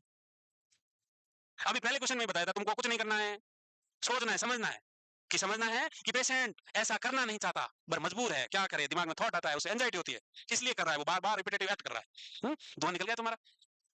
चलो, ये दोनों क्वेश्चन एनक्लेक्स के मौज भी से लाया हूं मैं, पढ़ लेना भले, है ये एनक्लेक्स के मौज भी में, ठीक है? पढ़ते नहीं हो तुम, यहाँ ओसीडी पूरा हो गया। ओसीडी के बारे में सिंपल सी खास सी बातें आपको इतनी याद रखनी है कि obsession are repeated thoughts and compulsion are repeated acts. जो रिपीटेड थॉट्स आ रही है उसके कारण पेशेंट को एंजाइटी होती है, और एंजाइटी को रिलीव करने के लिए ही वो ये एक्टिविटी करता है। इसलिए आपकी प्राइमरी जिम्मेदारी है कि पेशेंट, आपने देखा कि एक पेशेंट बार बार हाथ हो रहा है, आपका प्राइमरी रिस्पॉन्स क्या होगा? तो आपको अलाउ करना है, allow him to wash his और हर हैंड। ये नहीं है कि ऑप्शन में कि रोक दो उसको, पानी का नल बंद कर दो, ऐसा नहीं करना है। Allow him to wash hand, धोने दो भाई, एंजाइटी हो जाएगी, वरना वरना क्या होगी? एंजाइटी होगी। तुमको वहां एक्सपोजर एंड रिस्पॉन्स प्रिवेंशन नहीं करना है, वो थेरापिस्ट करेगा। कौन करेगा? थेरापिस्ट। इसलिए तुमको ज्यादा डायरेक्टली कूदने का नहीं किसी के मैटर में, तुम सिर्फ देखेगा, ऑब्जर्व करेगा, सोचेगा। या कूद के सिंगलोटोमी कर दें इसकी, लाओ इधर के, हैं? ऐसा नहीं करना है। अब भाई साहब अगला डिसऑर्डर है होल्डिंग डिसऑर्डर, नाम से समझ रहे, होल्ड करना। होल्ड करना, किसी चीज को होल्ड कर पाना, अजीब तरह की बीमारी है, बहुत सारे नॉर्मल हम में से भी होता है। यहाँ इंसान अननेसेसरी चीजों को इकट्ठा करता रहता है, फेंक नहीं पाता, उसको लगता है इनमें कोई जरूरी चीज ना चली जाए। बचपन से लेकर आज तक के सारे डॉक्यूमेंट, पहली की मार्कशीट भी पड़ी हुई है भाई साहब, पहली क्लास की, क्या करोगे उसका? फेंकता नहीं है, क्यों? क्योंकि उसको लगता है क्या पता इसके साथ कोई जरूरी कागज ना फेंक दूं, कहीं काम ना आ जाए, कोई मांग ना ले, तो घर को कबाड़ खाना बना देता है, अननेसेसरी चीजों को होल्ड करता है, खुद के रहने की जगह नहीं बचती, इतना सारा सामान कबाड़ खाना बन जाता है, यही होल्डिंग डिसऑर्डर है। Characterized by acquiring and not being able to discard things that are considered to have little or no use। जो चीजें हमारे उपयोग की नहीं है, उन चीजों को भी फेंक नहीं पाना। और ऐसा क्यों करेगा? कि ऐसा एक्यूमुलेट इसलिए करता है कि उसको लगता है इसके साथ कहीं काम की चीजें ना चली जाए, और इतना भयंकर तरीके से चीजें इकट्ठी कर लेता है कि उसको घर कैसा बन जाता है? कबाड़ खाना बन जाता है, क्लचर्ड कबाड़ खाना, फुल भरा हुआ, खचाखच, खुद के रहने की जगह नहीं बच पा रही, ऊपर से कूद कूद के जा रहा है सामानों के, इतना भरा हुआ पड़ा है। इसके अलावा दिस डिसऑर्डर का इसका पीछे मेन मोटिव और थॉट यही होता है कि fear of losing something important, कुछ इंपॉर्टेंट इसमें साथ में चला जाएगा। यही सबसे बड़ा डिसऑर्डर है थॉट का। मेनली उसको ऐसा लगता है कि इन चीजों को अगर फेंक दिया तो काम की चीज ना फेंक दो कहीं। तो भाई साहब जो चीज यूजफुल नहीं है उसको तो फेंकना ही पड़ेगा, क्योंकि स्पेस तो लिमिटेड है। चीजें तो डेली लाइफ में जिंदगी इतनी लंबी है कि चीजों का कलेक्शन तो बढ़ता जाएगा। अब बचपन से लेकर आज तक अगर तुम्हारे कपड़े भी इकट्ठे कर लिए जाए कमरे में, तो कमरा तो भर जाएगा बचपन से लेकर आज तक। तो वो कपड़े रखने थोड़ी है, फेंकने। बचपन से लेकर आज तक किताब कॉपी कागज, सिंगल कागज जो स्कूल से लेकर अभी तक अगर रखते तो टक भर जाए एक, इतने कागज कॉपी किताब हो गए होंगे। तो अननेसेसरी चीजों को इकट्ठा करने का डिसऑर्डर। बस पेशेंट इसलिए नहीं फेंक पाता, डिस्कार्ड नहीं कर पाता, क्योंकि उसको लगता है इनके साथ कुछ जरूरी चीज ना फेंक दूं कहीं।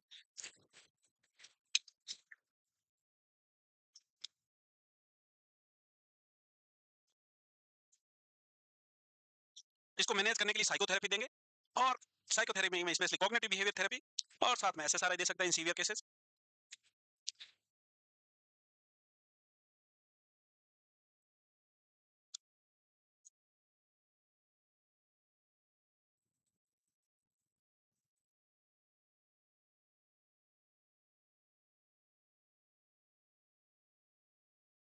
तो क्या है होर्डिंग डिसऑर्डर? कि पेशेंट बिना यूज की, बिना काम की चीजों को भी कलेक्ट करता रहता है, और घर को कबाड़ खाना बना देता है। खुद के रहने के लिए भी जगह नहीं बचती, इतना कबाड़ खाना भर देता है। वो फेंक नहीं पाता क्योंकि उसको डर सताता है कि कहीं काम की चीज इनके साथ फेंक ना दूं। ये क्या कहलाएगा? होर्डिंग डिसऑर्डर कहलाएगा। क्या कहलाएगा? Hoarding disorder.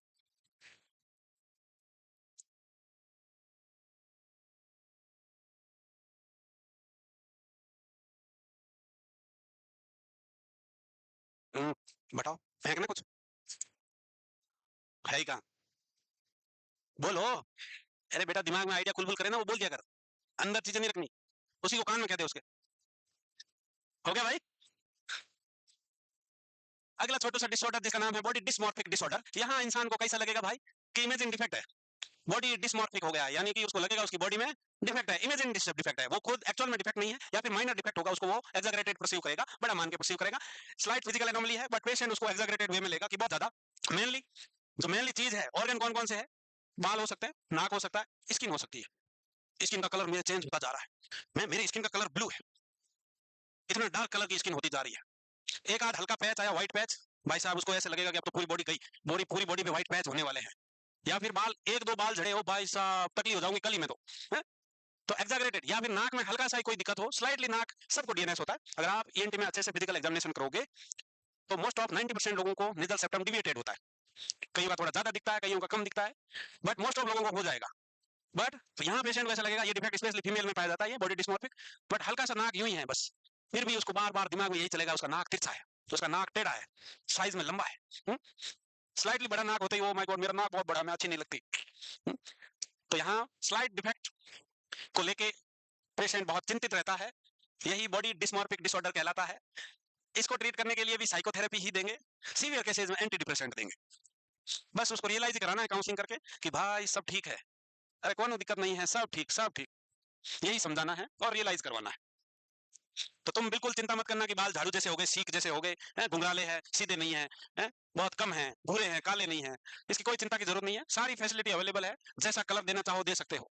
कड़कनाथ मुर्गा बनना चाहते हो, सतरंगी बाल का सुरंगा निकालना चाहते हो, वो भी बन सकते हो। हाईलाइट करवा सकते हो, प्रेस करवा सकते हो, प्रेस एकदम सीधे भाई साहब, यूं नुकीले से आंख फूट जाए, आंख मारे तो है, कैसे भी करवा सकते हो।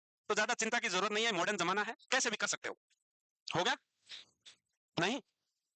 अरे कुछ ना है, body dysmorphic disorder, little physical defect को पेशेंट एक्सैगरेटेड परसीव करता है।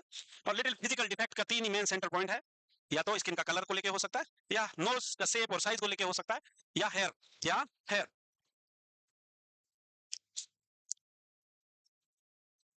कोई बंगाल से है? बंगाल? कौन है बंगाल? कौन है बंगाली? तुमने सुना होगा बेटा, बताओ फिर क्या है, सोचो क्या होता है। सुची बाई बोलते हैं उनको, सुची बाई। हाँ, कैसे बोलते हो बंगाली में? हाँ, सुची बाई। क्या करती है वो सुची बाई? सुची बाई सिंड्रोम मेनली ओसीडी के साथ एसोसिएटेड रहता है। यहाँ ऐसा माना जाता है, बंगाल में होता है कि specially old age women like window, divorcee या विडो, बुढ़ापे में जो लेडीज है विडोड है, विधवा, वो लोग बाहर नहीं जाते, बाहर का खाना नहीं खाते, बाहर कहीं गए किसी चीज को टच कर लिया तो वापस आके नहाना है धोना है।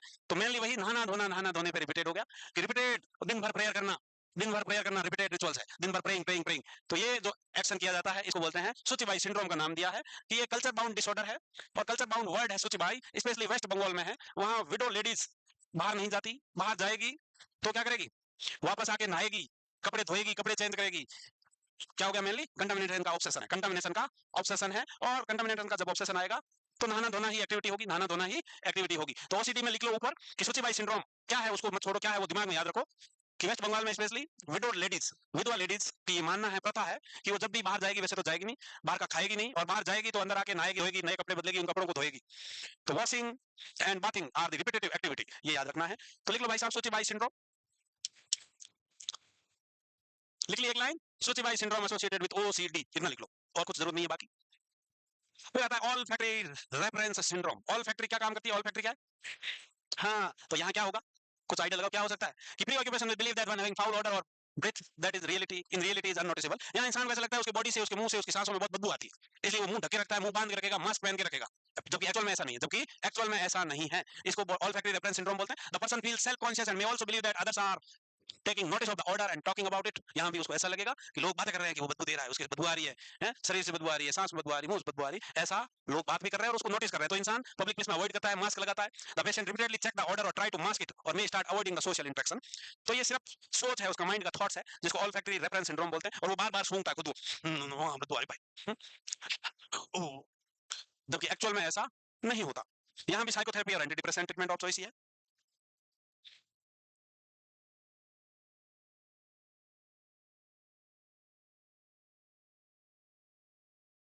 मिलेंगे कि जब ये बार बार थॉट आते हैं, रखना है, एक क्वांडाज याद रखना है, एक एनल स्टैटिस्टिक फेज याद रखना है, एक अनडूइंग डिफेंस मैकेनिज्म है कॉमनली, वो याद रखना है। थेरेपी ऑफ चॉइस में याद रखना है क्या? Exposure and response.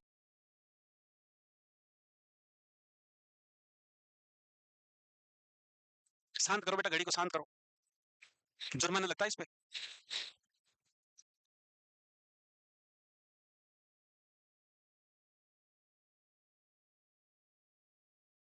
भी साइकोथेरेपी और anti depressant treatment of choice है।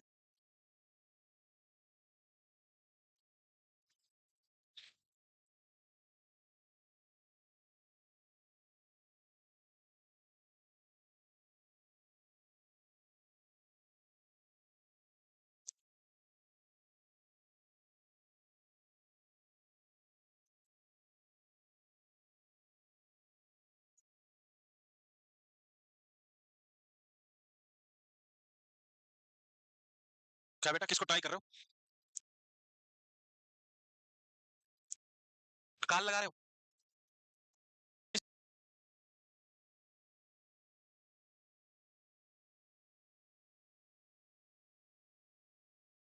के नहाएगी, होएगी, नए कपड़े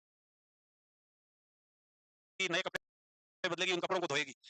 तो washing and bathing are the repetitive activity, ये याद रखना है। तो लिख लो भाई साहब सूचीबाई सिंड्रोम,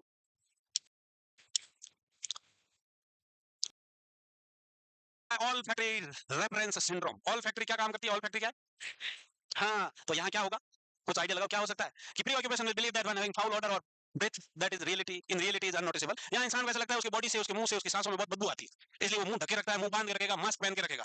जबकि एक्चुअल में ऐसा नहीं है, इसको ऑल फैक्ट्री रेफरेंस सिंड्रोम बोलते हैं। The person feels self conscious and may also believe that others are taking notice of the order and talking about it. यहाँ भी उसको ऐसा लगेगा कि लोग बातें कर रहे हैं कि वो बदबू दे रहा है, उसकी बदबू आ रही है, शरीर से बदबू आ रही है, सांस में बदबू आ रही है, मुंह से बदबू आ रही है, ऐसा लोग बात भी कर रहे हैं और उसको नोटिस कर रहे हैं। तो इंसान पब्लिक प्लेस में अवॉइड करता है, मास्क लगाता है। The patient repeatedly check the odour और ट्राई टू मास्क इट और may start avoiding the social interaction. तो ये सिर्फ सोच है, उसका माइंड का थॉट्स है, जिसको ऑल फैक्ट्री रेफरेंस सिंड्रोम बोलते हैं। और वो बार बार सूंघता है खुद को, बदबू आ रही भाई, जबकि एक्चुअल में ऐसा नहीं होता। यहाँ भी साइकोथेरेपी और anti depressant treatment of choice है।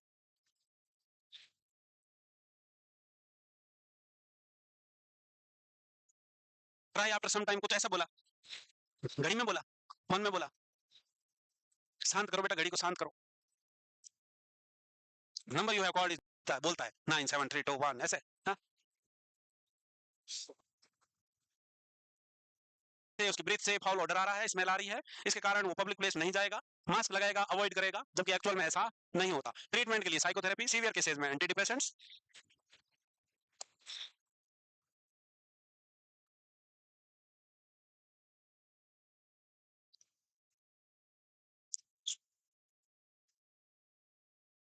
हो गया? नहीं, अभी नहीं हुआ भाई। ओसीडी में आपको एक तो सूचीबाई याद रखना है, एक पांडाज याद रखना है, एक एनल स्टैटिस्टिक फेज याद रखना है, एक अनडूइंग डिफेंस मैकेनिज्म है कॉमनली वो याद रखना है, थेरेपी ऑफ चॉइस में याद रखना है क्या, exposure and response prevention, drugs जिसमें क्लोइमिप्रामाइन और अभी वाली फ्लोक्सिटाइन, ये सारी चीजें याद रखनी है। और जो थॉट्स आ रहे हैं वो ईगो डिस्टोनिक है, कैसे है, ईगो डिस्टोनिक्स। हाँ, द टर्म क्या ये वसवसा, वसवसा क्या है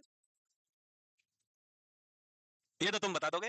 ये स्पेशली मुस्लिम्स कल्चर का डिसऑर्डर माना जाता है। यहाँ बार बार थॉट्स आते हैं, प्रेयर नहीं की, प्रेयर नहीं की, तो रिपीटेड प्रेइंग हो सका है, या फिर उनको ऐसा लगता है उसके माइंड में बार बार थॉट आते हैं कि शैतान बोल रहा है और उसको भगाने के लिए प्रेयर करनी है या उसको कंट्रोल करने के लिए प्रेयर करनी है। तो तुम सिंपली इतना रखो कि वसवसा इन मुस्लिम और Islam religion is related to OCD disorder. जहां सूची भाई लिखा था उसके नीचे ही वसवसा लिख दो।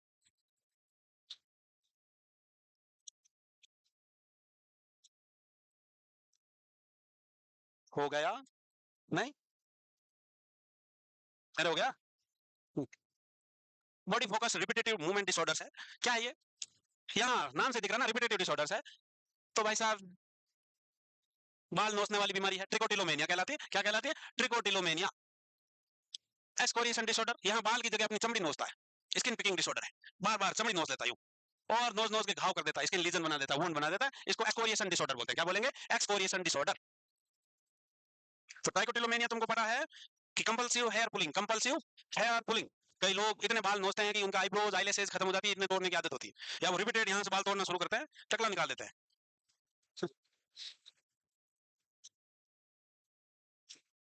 और बाल तोड़ के यूं खा जाना क्या कहलाता है? ट्रैकेनोफेजिया बोलेंगे। क्या बोलेंगे? ट्रैकेनोफेजिया। ट्रैकेनोफेजिया इज ईटिंग हेयर, ट्राइकेनोफेजिया।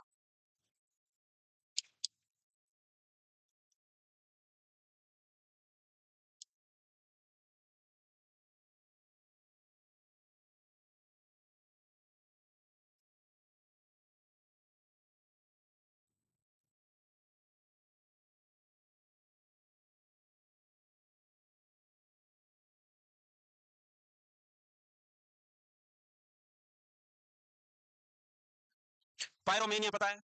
आग लगा देंगे, आग है, जहां भी जाएगा आग लगा के भाग जाएगा, वो पायरोमेनिया है। एक होता है nymphomania, excessive sexual desire in female, वो निम्फोमेनिया कहलाता है। एक होता है ओनियोमेनिया। ओनियोमेनिया क्या है बताओ, कोई है? ओनियोमेनिया क्या होता है? अरे ओनियोमेनिया का मतलब होता है कंपल्सिव बाइंग, कंपल्सिव शॉपिंग, हमको शॉपिंग करना ही करना है, वो ओनियोमेनिया है। एक होता है डिप्सोमेनिया, पानी नहीं पिएगा दारू पिएगा दारू, कंपल्सिव ड्रिंकिंग, कंपल्सिव ड्रिंकिंग, हमको पीनी ही पीनी है, वो क्या कहलाता है? डिप्सोमेनिया। हाँ, डिप्सोमेनिया कहलाता है। Trauma and stress related disorder, जिसमें पोस्ट ट्रॉमेटिक स्ट्रेस डिसऑर्डर सबसे कॉमन, पीटीएसडी बोलते हैं इसको शॉर्ट में। क्या बोलते हैं? पीटीएसडी, नाम से दिख रहा है, पोस्ट ट्रॉमेटिक इवेंट्स के बाद उस हादसे की यादें आना, फ्लैशबैक आना, जो हादसा इतना दर्दनाक था अब उसके याद आ रहे हैं, उसके वापस रियल इमेज क्रिएट हो रही है, जैसा फील हो रहा है कि वो अभी हो रहे हैं, अभी वापस हो रहे हो, ऐसा फील कि कैरेक्टराइज्ड बाय हाइपर अराउजल री एक्सपीरियंसिंग। क्या हो रहा है वापस भाई? री एक्सपीरियंस कर रहा है of image of the stressful events and avoidance of reminder, उस हादसे का री एक्सपीरियंस करना और जो उस हादसे की याद दिलाता है उस कंडीशन को अवॉइड करना सबसे बड़ा फीचर है। री एक्सपीरियंस को हम बोलते हैं फ्लैशबैक। क्या बोलेंगे? Flashback of traumatic events, flashback आना। एक्सट्रीम स्ट्रेसर, ये कौन सी सिचुएशन में हो सकते हैं इन हादसों के फ्लैशबैक, वो कौन से स्ट्रेसफुल फैक्टर्स है? तो स्ट्रेसर्स क्या हो सकते हैं? या तो फ्लड हो सकता है, अर्थक्वेक हो सकता है, वॉर हो सकता है, रेप हो सकता है, फिजिकल असॉल्ट हो सकता है, यानी कि वो दर्दनाक हादसा चाहे किसी इन सब से रिलेटेड हो, उन चीजों के फ्लैशबैक आते हैं कि तकलीफदायी चीज जितनी ज्यादा भयंकर होगी, डरावनी होगी, उसके फ्लैशबैक आने के चांसेस ज्यादा होते हैं। मान लो बाढ़ आई थी, भयंकर भयंकर बाढ़ आई थी, पूरा गांव बह गया था, घर के घर बह के चले गए थे, कुछ लोग कोई पेड़ पे लटक गए थे या कोई बाहर गए हुए थे, वो बच बच गए थे। अब उनको वो भयानक मंजर बार बार उनकी यादों में आता है, रात को सोते हुए भी उनको दिखता है वो बाढ़ आ रही, घर डूब रहा है, तो भयंकर डरेगा, वो सोच के ही बहुत डरने लगेगा, एक्सट्रीम लेवल ऑफ एंजाइटी होगी। इसी को हम पोस्ट ट्रॉमेटिक स्ट्रेस डिसऑर्डर बोलते हैं। इस पे तुम्हारी वो फेमस कहानी रामलाल वाली तुमको याद ही है कि भयंकर तरीके का फिजिकल असॉल्ट, फिजिकल असॉल्ट का मतलब है भयंकर तरीके से पीटा, मारा पीटा, हड्डियां पसलियां तोड़ दी थी, उसकी यादें आती है बार बार। जब रामलाल चला गया था, हम्म, पता ही है ना तुमको? बस तो जब रामलाल टोना बाबू के घर चला गया था और टोना बाबू कुछ समय ही अकेली थी, थोड़े बाद घर वाले आ गए थे, फिर जो घर वालों ने रामलाल को धोया है पटक पटक के और बाल काट दिए थे, यहाँ यूं बीच में से यूं रोड बना दी थी, सड़क, और फिर मुंह पे से यूं काला काला किया, नंगा पुंगा कर दिया, एक गधा लाए गधा, उस पे बैठा के चप्पलों की माला बनाई, वो पहना के गली गली घुमाया। तो ये हादसा कितने सदमे वाला था। अब वो हादसा रामलाल को रात में सोते हुए भी याद आता है कि वो देख रहा है कि वो पीट रहे हैं, गधे पे गली में घूम रहा है और रामलाल रो रहा है, छोड़ दो मत करो फिर कभी नहीं आऊंगा। तो ये फ्लैशबैक ऑफ ट्रॉमेटिक इवेंट्स है, इसी को हम पोस्ट ट्रॉमेटिक स्ट्रेस डिसऑर्डर कहेंगे। सिम्टम्स क्या है, लिख लिया ना, क्या कर रही थी बेटा, लो लिखो जल्दी तुम, और इतनी जोर से बातें कौन कर रहा है। दिमाग में जबरदस्ती बार बार आने वाले सिम्टम, जिसमें फ्लैशबैक सबसे बड़ा सिम्टम है। इंडिविजुअल में फील ट्रमा इज रिकरिंग, वो हादसा फिर से हो रहा है, इसको फ्लैशबैक बोलते हैं। वो सीन वापस रिक्रिएट होता है खुद के दिमाग में, खुद की आंखों के सामने आता है, याद है, वो फ्लैशबैक कहलाती है। इसके अलावा नाइट में डरावना सपना, वो जो हादसा था वो नींद में सपना आया है भयंकर वाला, अचानक सोता सोता ओ मत मारो मैं नहीं आऊंगा करके उठ के बैठ गया। इसके अलावा अवॉइडेंस, तेरी गलियों में ना रखेंगे कदम आज के बाद, भाई ऐसे उस जगह क्यों जाएंगे। अब जो ट्रॉमेटिक इवेंट्स की यादें दिलाता हो उन सब चीजों को अवॉइड करेंगे, उसका नाम तक लेना पसंद नहीं करेंगे, भुला देंगे कंप्लीटली। इसके अलावा अराउजल सिम्टम में क्या देखने को मिलेंगे कि जब ये ऐसे थॉट्स आने लगे तो इंसान क्या होगा, अराउज्ड होगा। अराउज्ड का मतलब क्या, एकदम अलर्ट, हाइपर विजिलेंट, चौकन्ना हो गया है। खतरे की आहट आते क्या होता है, चौकन्ना ही होगा। जब हाइपर विजिलेंट हो गया, नींद नहीं आएगी, कंसंट्रेट नहीं कर पाएगा, डिप्रेशन में जा सकता है, इमोशनली नंबिंग और कोल्डनेस, इमोशनली डिटैच हो सकता है, इंटरेस्ट लॉस हो सकता है। इमोशनली नंबिंग का मतलब क्या है भाई, इमोशनल नंबिंग का मतलब है डिक्रीज इमोशनल रेस्पॉन्स, डिक्रीज होया किसी को, वो हो सकता है रेप हो सकता है, इन केसेस के वापस फ्लैशबैक आना, यादें आना, जिससे इंसान उससे डरता है बहुत ज्यादा, उस सिचुएशन को अवॉइड करेगा। और अगर ऐसा आ रहा है वापस फ्लैशबैक तो सिम्टम में देखने को मिल सकते हैं, डरावने सपने के रूप में आ सकता है। और जब पेशेंट को ऐसा वापस सीन रिक्रिएट लगता है तो पेशेंट हाइपर अलर्ट रहता है, जिसको हाइपर अराउजल बोल रहे हो, नींद नहीं आएगी, कॉन्सेंट्रेट नहीं कर पाएगा। अब हो गया कैसे कैसे कैसे। पोस्ट ट्रॉमेटिक स्ट्रेस डिसऑर्डर को डायग्नोज करने के लिए क्या करना होगा कि जो सिम्टम्स थे should be present for more than 1 month. ये जो हादसे की यादें बार बार आ रही थी, डरावने सपने आ रहे थे, ये लगातार 1 महीने से ऐसा हो रहा है उसके साथ, और the duration is less than 1 month. अगर 1 महीने तक ऐसा आ रहा है, उससे 1 महीने तक या उससे ज्यादा, तब तो पीटीएसडी बनेगा, पोस्ट ट्रॉमेटिक स्ट्रेस डिसऑर्डर। अगर 1 महीने से ड्यूरेशन अगर कम है तो क्या डायग्नोसिस होगा, एक्यूट स्ट्रेस डिसऑर्डर। क्या डायग्नोसिस है, एक्यूट स्ट्रेस डिसऑर्डर। तो तुमको ये दोनों याद रखनी है। If the symptom appear 6 months after the trauma, it is diagnosed at post traumatic stress disorder with delayed onset. तो सिंपल सी चीज याद रखनी है, क्या याद रखोगे, अब देखो। तो सिंपल सी चीज ये याद रखनी है कि सिम्टम जो आ रहे थे फ्लैशबैक, इसके साथ साथ हाइपर अराउजल, नींद का ना आना, डर लगना, डरावने सपने आना, ये सारे सिम्टम्स एटलीस्ट 1 मंथ और मोर देन 1 मंथ होने चाहिए। अगर जो सिम्टम आ रहे थे उसकी ड्यूरेशन, सिम्टम आ रहे थे उसकी ड्यूरेशन अगर लेस देन 1 मंथ है, तब वो diagnosis post traumatic stress disorder नहीं है, वो एक्यूट स्ट्रेस डिसऑर्डर है, एक्यूट स्ट्रेस डिसऑर्डर होगा। और अगर ये सिम्टम्स आज से के 6 महीने बाद आ रहे हैं, कितने, 6 महीने के बाद, तो ये डिलेड ऑनसेट वाला पोस्ट ट्रॉमेटिक स्ट्रेस डिसऑर्डर है। क्या है, डिलेड ऑनसेट। तो 3 बातें तुमको याद रखनी है, सिंपल सी 3 बातें हैं कि सिम्टम 1 महीने तक होने चाहिए, 1 महीने से कम है तो एक्यूट स्ट्रेस डिसऑर्डर है, और सिम्टम अगर हादसे के 6 महीने बाद आ रहे हैं तो late onset post traumatic stress disorder है।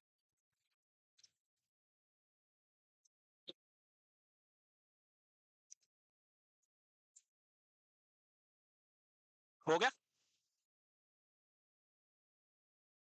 हुआ क्या,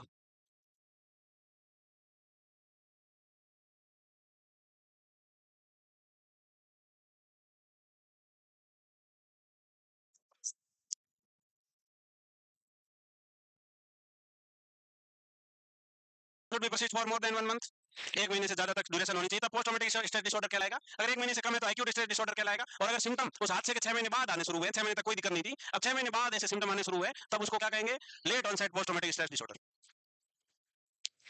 मैनेज कैसे करेगा, सिम्टम आने शुरू हुए तब उसको क्या कहेंगे, late onset post traumatic stress disorder.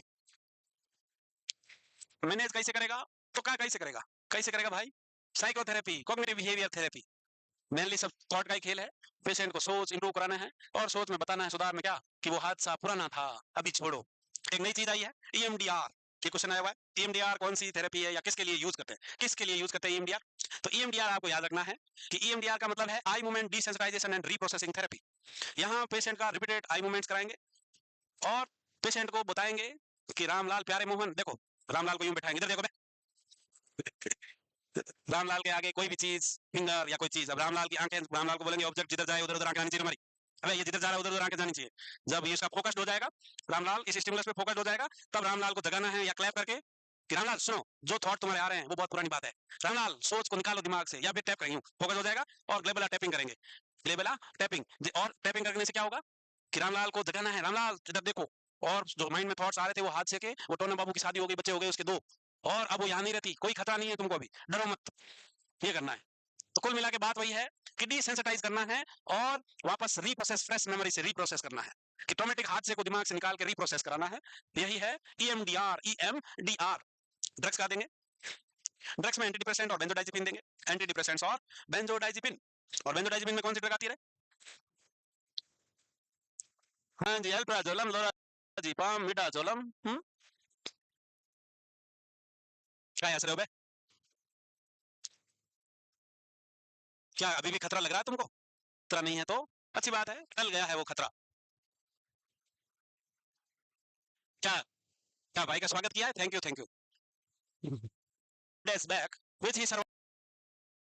A person wake up in the night repeatedly, remembering the scene of earthquake which happened a few days back, which he survived. But the near and dear friends are expired. अभी यहाँ तो तुम्हारा ये आ गया, exam में तुम्हारा क्या होता है वहां? एग्जाम वाला चेक करने वाला कहता है यहाँ तो क्योंकि अभी PTSD पढ़ा है तुमने ताजा ताजा, तो सिंपल सी बात याद रखना है, अगर ऐसे सिम्टम्स आ रहे हैं फ्लैशबैक किसी भी ट्रॉमेटिक इवेंट्स की, अब देख दिमाग बंद हो चुका है, दिमाग बंद हो चुका है सबका। कोई नहीं, अभी मैं पूछना होगा तो अपने आप दिमाग का बिना कॉपी के तो बता नहीं सकते ना, बिना कॉपी के तो बता नहीं सकोगे।